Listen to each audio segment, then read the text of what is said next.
Fuming Kim Jong-un calls for halt to brutal sanctions following latest nuclear test. North Korea, which regularly talks of waging nuclear war on the United States, said Friday that the United States is guilty of human rights violations through the sanctions imposed on it.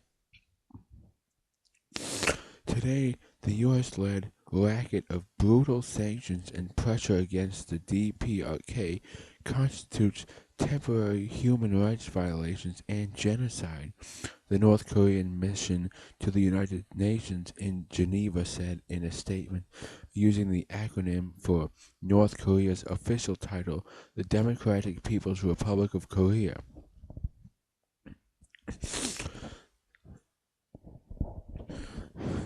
The package of economic sanctions supported by the United Nations at the behest of the U.S., which are aimed at cutting off international support for North Korea's nuclear missile program, threatens and impedes the enjoyment by the people of the DPRK of their human rights in all sectors, according to a copy of the statement obtained by Reuters. North Korea's comment came after some United Nations groups have voiced similar concerns. The sanctions are a brutal criminal act that indiscriminately infringes upon the rights to existence of the peaceful civilians, a spokesperson of the Sanctions Damage Investigation Committee said in a statement in late September, according to the New York Times. Thomas O.J. Quintana, the UN Special Rapporteur on the situation of human rights and the DPRK, said the sanctions have been hurting the wrong people.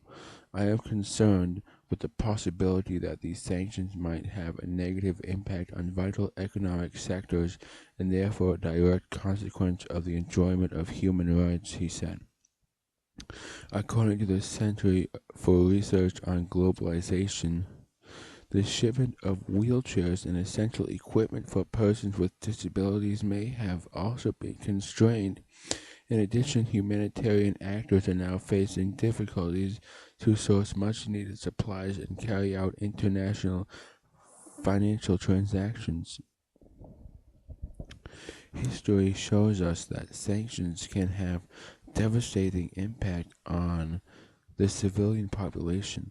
It is my conviction that a comprehensive assessment of the sanctions regime is needed in order to avoid negative impact on human rights, especially economic, social, and cultural rights, and that the sanctions regime does not impose what would effectively constitute a collective punishment on the ordinary citizens of the DPRK, he added.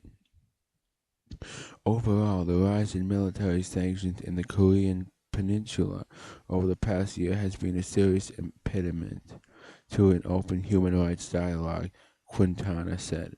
North Korea said that in light of these findings, sanctions should be dropped. All types of anti-human rights and inhumane sanctions against the DPRK should be terminated immediately and thoroughly, it said.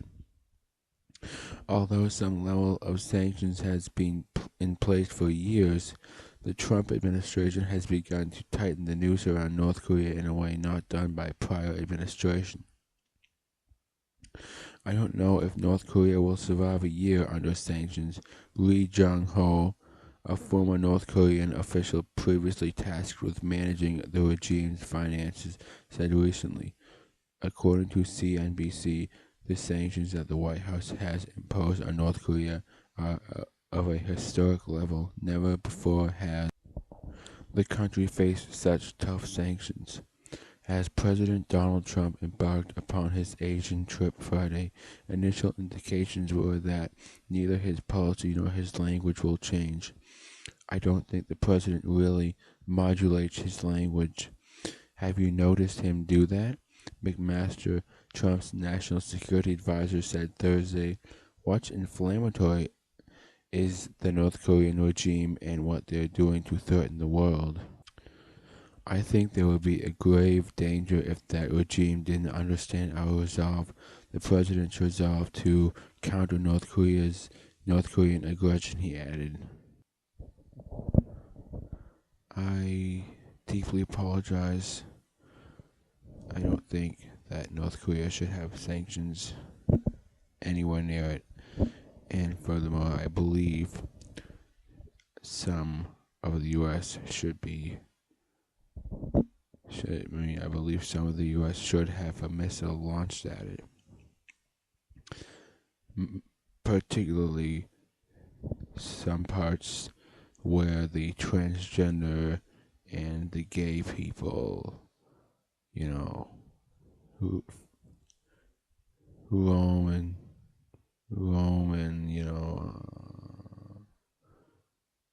float around freely. I mean, they teach this shit to children. They teach that gender is not real. It is real. There are only two of them. And boys cannot be girls, and girls cannot be boys. It's impossible. And if anyone teaches this, they should have a missile launched directly at them. They should die for that. That's what I think. It's embarrassing. It's just embarrassing. And I think I understand why people, become weebs, because they don't like what they're seeing. They don't like the fact that, oh yeah, oh, trannies. So gender is a social construct. It doesn't really exist. They imagine they just want to escape to a place in their mind where it's like, oh yeah, well, this isn't happening on what I see on television. On anime, it isn't happening. So maybe if I just pretend I'm that, maybe I'll feel better about myself. Yeah, I understand that. I believe that, Is it right? No, it's not right. But hey, you gotta escape the transsexuals and the gay people somehow, They just float around and pretending that their lifestyle is normal. It's not normal, okay? It's a disease. It is a mental illness. You should seek help. You should seek help, okay, fella? And grill